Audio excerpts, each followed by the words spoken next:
Hello guys. Ito po yung gagawin namin. Gagawa kami ng parilya. Itong parilya para sa poste ito. Dito yung ipapato yung poste. Itong parilya niyan. Naka-eskwala po siya. Kaya ganito yung paggawa.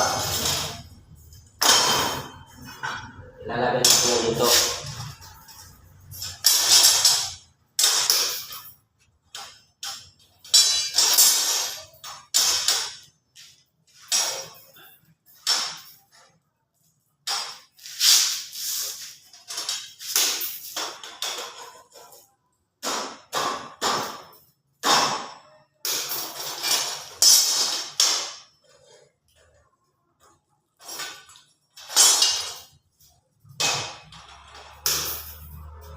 Yan, ganito guys. Itong tinatawag na parilya. Dito yung ipapatong yung poste.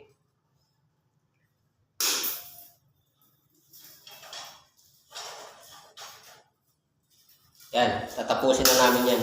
Para matayo namin yung isang posting nagawa namin. Kasi mahirap gawa ng kami ng poste at gawa ng parilya. Wala kaming mapipistuhan.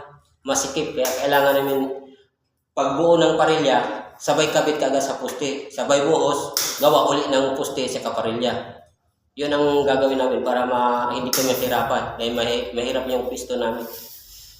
Kaya guys, tapusin na namin to.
Hello guys, ito na po yung ginawa kong parilya. Natapos na. Para bukas, sasalpag na namin yung poste sa itong parilya para mabuhusan. Tapos gagawa ulit kami ng parilya sa poste.